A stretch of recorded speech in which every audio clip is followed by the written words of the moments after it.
보시면은 이렇게 반도체를 이제 대학교에서 반도체 키트를 학습을 위해서 키트를 만든 실제로는 반도체를 기계로 장비를 미세하게 만들지 않으면 이렇게 시장에 팔 수 없어요. 네, 대학교에서 사람이 한 땀 한 땀 이렇게 만든다는 건 말이 안 되는 거고요. 네네, 그거는 그러니까 PM 반도체를 만든다 할지라도 이론을 가르쳐 주기 위해서 이렇게 간단한 키트로 만드는 이런 게 있는데 실제 이제 반도체 칩을 시장에서 경쟁력 있는 반도체 칩으로 만들려고 그러면 고가의 장비가 들어가서 이렇게 만들어야 된다. 그래서 일반적으로 설계만 하고 이렇게 또 파운드리 업체, 생산 업체에게 맡겨서 이렇게 생산한 방법. 워낙에 고가의 장비가 들어가다 보니까 몇천억짜리. 그래서 이렇게 몇천억짜리가 수없이 많겠죠. 그래서 그런 고가의 장비와 시설이 필요해서 설계만 하고 여기다 이렇게 맡기는 식으로 들어간다는 것을 또 그렇게 만들다 할지라도 경쟁력이 있느냐 없느냐 이게 이렇게 반도체를 제작할 때는 이렇게 굉장히 근데 제 방법으로 이제 반도체를 레이저 식각을 해가지고 이렇게 고를 이렇게 파가지고 그 안에 다 금속을 배선하고 약간 두터운 놈 이런 식으로 이런 방법으로 하면 되게 다 반도체를 싸게 만들 수 있어요. 이렇게 이런 식으로 점을 찍어가 이걸 이렇게 플로팅 게이트로 만들어서 1과 0으로 표시하는 이런 방법은 대학 연구실에서도 가능합니다. 그래서 기존의 반도체 제조 공정은 아니에요. 그래서 여기서 플로팅 게이트로 해서 1과 0으로 표시하고 구리다 그러면 대중선 넣고 인비서질 스견 탄소 공성가는 잔철성 있는 버 없는 버전. 그래서 트랜지스터 만들 때도 작은 놈, 중간 놈, 큰 놈, 얇은 놈, 중간 두터운 놈, 아주 두터운 놈. 그래서 한쪽 방향으로 이렇게 또 다이오드가 되는데 트랜지스터도 됩니다. 언오프도 되고 자체 전기를 수정할 수 있으면 카패시터가 되고 전기를 이제 걸어주면 이런 게 쭉 있으면 교류 전기가 이게 이렇게 걸려가지고 이게 전기가 충전이 되고 직렬로 바뀌게 되는데요. 직류 전기로. 그래서 작은 놈, 중간 놈, 큰 놈 하면은 이게 베이스가 가운데 있고요. P 쪽에는 이렇게 일반 금속으로도 되긴 돼요. 일반 금속 구리 단독으로도 돼요. 구리 단독으로도만 넣어줘도 됩니다. 여기도 구리 단독으로만 이게 뒷자리에 놓으면 이쪽으로 한쪽으로 다이오드로 해서 트랜지스터 증폭 과정을 만들 수 있습니다. 여기는 산호막을 베이스에는 산호막을 이렇게 칠해주고요. 문득 전압을 높으면 이제 일정 전압을 넘으면 이게 딱 걸리게 되죠. 이쪽으로 증폭이 되는 트랜지스터 역할을 시킬 수 있는데요. 금속으로도 되네. 구리를 대중선 넣어주고 이건 작게 넣어주고 많이 주면 이쪽 한쪽으로 이게 이제 뭐냐면은 펠티어 소자 한쪽으로 열을 준다는 그렇죠. 그런 반도체가 만들어지는 거죠. 한쪽으로 다이오드를 만들어 가지고 열을 확 쏠리게 하는 전기를 이동을 빨리 해서 열을 뺏는 이런 펠티어 소자 역할을 시킬 수 있습니다. 여기는 이제 구리다 그러면 대중소 들어가고 인비서질 스견 탄소 공성가를 넣어주고요.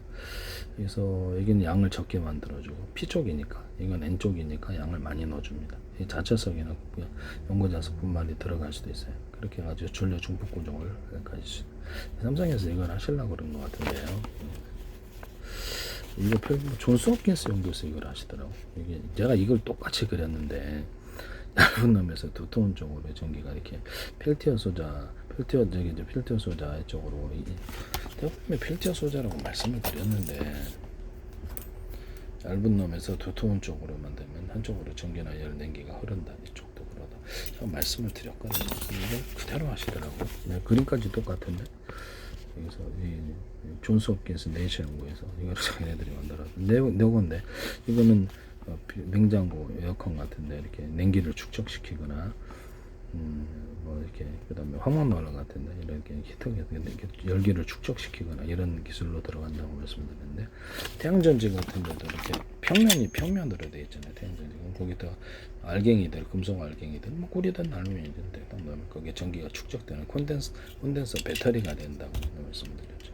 저는 이렇게 돼서 구리줄을 딱 그어주는 여기다 그어주잖아요. 평면에다가 그럼 고속 전송성이 되어서 두껍게 해야죠. 구리줄이나 알루미늄은 알루미늄선 넣어야 되죠. 이렇게 고속 전송성이 된다. 그다음 이런 기술은 2m 베이스 콜렉터에서 이렇게 할 수 있는데요. 하시면 저기서 되겠습니다. 또는 구리나 알루미늄을 이렇게 코팅을 이렇게 해가지고 전기를 걸어주면 이렇게 태양빛을 어떤 전기로 바꾸는 일이 굉장히 높아진다. 전리층이 빛을 유도하는 방식으로 된다라고 말씀드렸는데요. 직류나 교류를 걸어주겠죠. 스위칭도 되고. 하시면 저기 겨울에도 이용하겠죠. 겨울 같은데 온도를 좀 높여주거나 그런 방식도 가능합니다. 뭐 어떤 형식으로든. 이거를 이제 삼성에서 하려고 한 것 같은데 HBM도 제 기술인데 HBM도 그대로 하시더라고요. 무단으로 쓰시는 것은 나중에 문제가 안 될 수가 없다라고. 저는 미국의 이 지적재산은 완전히 배치되고 미국의 금융붕괴하고도 관련이 있는 기술 패권 문제이기 때문에 제 기술은 그것은 제가 기술을 공개할 수도 없어요. 그래서 전략적인 기술이라고 지금 엔비디아 그다음에 삼성, 하이닉스, 마이크론에서는 HBM 기술을 제 기술로 보입니다. 그래서 플래시 메모리권이 탑재하면 딱인데요. 일단 플로팅 게이트의 개념을 넣어가지고 임시 저장을 하거나 운동 프로그램을 넣어서 동영상을 100개, 1000개로 겠지 10,000개로 쪼개서 1년만 암호 설정을 해서 동시에 작은 조각 단위의 D램에 띄웠다 그러면 완전히 제 기술인데요. 거기다 임시 저장까지 하고. 그래서 디램 플래시메모리, 디램 플래시메모리, 디램 플래시메모리, 디램 플래시메모리 이런 식으로 만들어서 원칩으로 만들어놔. 제 기술 피하기 위해 약간 광선배로 좀 떨어져서 만들으셔도 제 기술입니다. 원래는 이게 SSD에서 이게 플래시 메모리 있잖아요. 그런 노어 플래시하고 낸드 플래시를 결합한 제품 만들어가지고 동동 프로그램을 넣어주거나 아니면 나머지 이렇게 플래시 메모리 디램 캐시잖아요. 디램 캐시, 디램 캐시 갖고 수십 개나 수백 개를 만들어 작은 조각 단위로 저장하고 전부를 디램 캐시에 띄우거나 디램의 용량을 좀 시스템들은 좀 높여가지고 이렇게 해서 띄워줘. 그럼 이제 HBM과 플래시 메모리 결합인데요. 플로팅 게이트는 원래 디램이 없어요. 디램이 없는데 거기다 플로팅 게이트를 넣어주자. 플래시 메모리 사은품으로 주는 거 말고 고성능 플래시 메모리를 얘기를 해주는 거죠. 그거를 얘기를 했죠. CPU에다가도 직렬 연산 또는 병렬 연산에 강한 CPU를 따로 제작을 해서 원칩으로 만들어 여러 개가 하나가 되는 거죠. 이렇게 해서 그거를 만들거나 마더보드에 좀 띄어져 어떻게 기판에 띄어서 떨어져서 광선미 연결해서 병렬 칩을 만들어주면은 CPU 원칩이 된다, AI 칩이 된다, 또는 SRAM에다 D램을 결합해 준다든지 D램 플래시 메모리 결합을 고성능 플래시 말하는 거예요. 거기다가 노 플래시, 낸드 플래시가 같이 결합될 수도 있습니다.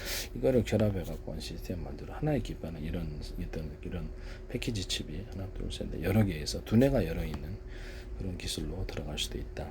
데스크탑 노트북, 스마트폰 이렇게 TV, 로봇, 가전 이런 데 다 들어가겠죠. 그래서 하시면 제 기술이 되겠어요. 이건 하실 것 같은데요. 그래서 사실상 미국이 기술 패권을 형성할 수가 없는 부분이다 하겠습니다. 이들이 이제 HN 기술로 제 기술까지 완전히 가버리면은 그래서 미국의 이익을 위해서 이 부분이 제 이제 주장이 맞고 실제로 거기서 쓰셨으면 제 기술대로 플래시 메모리 결합 제품이 나오면 문제가 되는 부분. 제주 반도체에서 내가 LPDDR 작잖아요. 그러니까 바로 LPDDR에다가 플래시 메모리, 고성능 플래시 메모리, 낸드, 노와 낸드가 같이 결합된 제품이시대. 두 개를 결합시켜서 하거나 광선미로 떨어져서 여기서 LPDDR 플래시 메모리, LPDDR 플래시 메모리 이런 식으로 세트로 만드셔도 제 기술이라고 말씀을 드렸는데요. 지금 그렇다 이런 부분을 말씀드립니다. 반도체는 그렇죠. 기계 장비가 만들죠. 실험실에서 만들 수는 없습니다. 키트 방식으로 실험하기 위해서는 대학교 연구실에서는 할 수 있겠죠.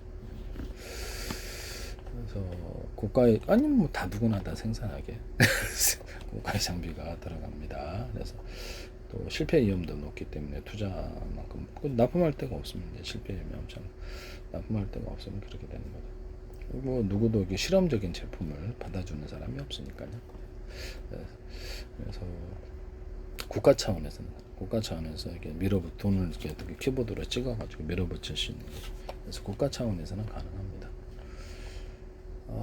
이런 부분은 대학교에서 반도체 키트를 만드는 것은 가능하지만 실제 반도체 제작은 할 수가 없습니다. 그래서 이렇게 공장 같은데 보통 보내가지고 이게 만드는데요.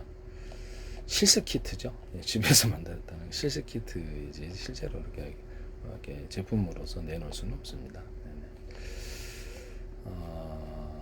대학 내 클린룸 시설이나 국가 나노 인프라 기관을 방문해서 A4E의 방막을 증명하고 회로를 그리는 포토리스그래피, 시각 이런 등의 실제 반도체 공정을 시험을 하는 이런 것이 클린룸 공정 실습 이런 것을 주는데 국가에서 주로 반도체 공학과, 신소재 공학과, 전자공학과에서 실제 공정 실습을 가서 체험을 합니다. 그렇지만 공장에서 파운드리 공장에서 만드는 것은 여기 자기 나름대로 제조 노하우가 있기 때문에 또 그거하고도 좀 차이가 있을 수도 있다라고 말씀을 드립니다. 안 가르쳐 주죠. 네네, 비밀이기 때문에. 국가 나노 인프라 협의체 산하시설 서울대 대구경북 과학기술원 학생 대상 교육 및 펩시스 프로그램을 운영한다. 소속 대학의 반도체 특성화 대학 사업단 그냥 그래서 일반적으로는 하려면 실패 위험이 없어. 설계만 하고 파운드리에게 맡기고 자기 납품할 때가 있으면 납품할 데가 없으면 아무리 설계 떼어놔도 못 팔아요. 못 팝니다. 그래서 아무리 설계가 떼어놔도 못 판다.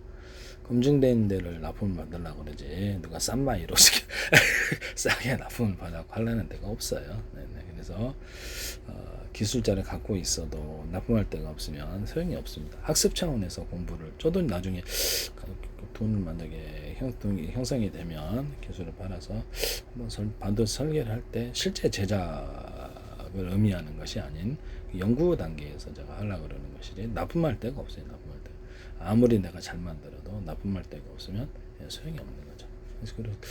그래서 여러분들 반도체 할 때 한두 푼 들어가는 게 아니기 때문에 집안 말아먹습니다. 네. 소속 대학의 반도체 특성화 대학 사업단이나 혁신 공유 대학 사업단 이런 데서 방학 기간을 위한 무료 실습 캠프나 펩 체험 프로그램에 참여를 해줍니다. 그렇지만 반도체 실제 제조 공정을 이렇게 개방하지는 않는다라는 것을 말씀을 드립니다. 이게 키트 방식으로 이해를 하는 측면에서 그렇게 해주는 거죠. 네네. 집에서 반도체는 못 만들어요.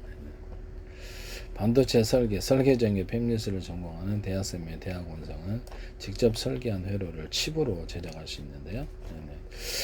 CAD 툴 EDA라고 이용해서 반도체 도면을 레이아웃을 그리고 이를 파운드리에 공장에 보내면 공장에서 웨이퍼 형태로 제작해 줍니다.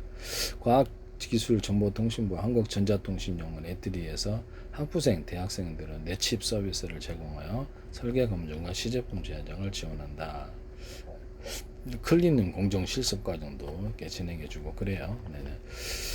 학부 초중급 과정에서 반도체 기체 원리를 배우기 위해서 반도체 기본 소자, 다이오드나 트랜지스터, 논리 게이트 등을 브레드보드 이게 일반한 거 있어요. 그래서 브레드보드나 모듈형 키트에 조립하여 반도체의 스위칭 및 증폭 장형을 스위칭 껐다갔다 해가지고 증폭하고 이렇게 분구에 불 들어오고 이 과정을 학습합니다. 건전지나 간단한 전선, IC 소자를 활용하는 교육용 키트, 헬로 앱스 등을 주로 사용합니다. 집에서 반도체는 못 만들어요. 네네, 말이 안 되는 거죠. 그럼 반도체에서 누구나 만들게. 네네네. 학습용 키트, 학습 키트를 만들 수는 있어요. 그것도 제대로 작동하겠어요. 네.